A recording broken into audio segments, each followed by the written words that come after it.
Hello YouTube, my name is Rodney Coleman. I've been practicing voodoo root work since I was 10 years old from my grandparents. My great-grandparents came through the Caribbean from the island of St. Dominique into New Orleans and on into the sugarcane plantations. Now here's a quick guess, they wasn't overseers. I'm 56 now, as I said. I took the path of my grandfather, my great-grandfather, and my two uncles, I am a Bokor. There's a lot of things been said recently and for a while now about New Orleans voodoo. There's one article I've been written on YouTube about if somebody tells you they practice New Orleans voodoo, it's a scam. New Orleans voodoo hasn't been around since the late 70s, early 80s when the Voodoo Museum opened up and the voodoo shops opened up. That's cool. A name is a name. Hell, you can call it dig a ditch voodoo, and it's what the worker puts the intention into what comes out. So it's called New Orleans voodoo. I do not profess that I practice Haitian voodoo because I'm no longer in the culture. I've lost my grandparents and my parents, so I'm no longer in the culture. So you might as well say I practice New Orleans voodoo. If you think that's a scam, that's cool. That's your opinion. There's been a lot of things said recently, or for a while now, about New Orleans voodoo, about a lot of white people in New Orleans voodoo. I want everybody to remember the times that we were living in then. When Marie Laveau, John Montagny, Dr. John, was performing ceremony and ritual on Bayou St. John and Lake Pontchartrain, there would be influential white people show up at these ceremonies. They would just pop up. Mostly at the beginning was white ladies. Don't know why, that seems how it is. What you want these people to tell them? Oh, you got to carry your ass because you white, you don't belong here. Well, that lasted for about an hour. You know, she's got in her buggy, went back to the house, crying to her husband that she's seen this barbaric ritual going on, and the police would have showed up, no doubt, with the guys in the white sheets in tow, and there'd have been a lot of people accidentally hung, and a lot of people accidentally drowned in Lake Pontchartrain. What did you want these people to do back then? You have to remember the time that we was living in.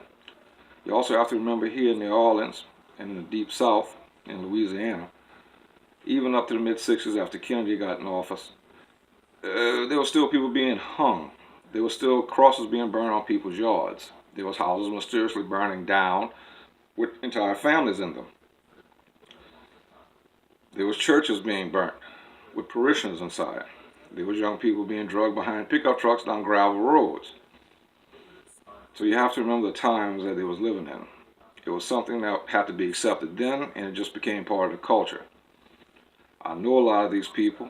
We have a lot of mambos in New Orleans voodoo, more than Hougans or Bokors, and a lot of hoodoo workers. A lot of these people work will knock you on your ass. I'm proud to have Haitian blood run through me. As I said, I don't profess that I practice Haitian voodoo anymore because I'm no longer in the culture. I lost my culture with my grandparents and my parents leaving. But through the years, I've learned other things. I lived in Terrebonne Parish for several years. I sought out a shaman, and he showed me many things of his religion. I've sought out, found many hoodoo workers, and learned many things from that. So I guess you could say on my side, and even maybe New Orleans voodoo, it's a gumbo, if you will, of practices. For many years, jobs I've had, I could not practice out in the open. I wore a badge for many years. I got to see the best of people, and I got to see the worst of people. But more and more as I got older, my ancestors has been calling me, mostly my grandfather and then my great-grandfather. So I'm heeding what they're telling me. If anybody had work done by other spiritual workers, hoodoo, voodoo, anything like that, and you was taken for a ride, I'm truly sorry for this. That's all I can say. I'm just sorry for it. I learned the old way.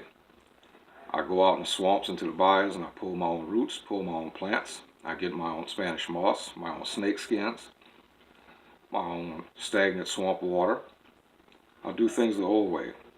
I have a customer clientele that I've been working with for years, and I never let them down. I don't ghost any client. I fix the work, I send the work out, and I keep in touch with them at least once a week or maybe once every 2 weeks. Movement is very important. You have to find out if there's movement. There's a number at the bottom that if anyone would like to have a consultation, please give me a call. Like I said, this is my first YouTube video. It's going to get better as time gets with more equipment. So thank you for your time. On the videos, it will be Bokor. So if you will, please like, share, and subscribe. And give me a call if you need some work. Thank you.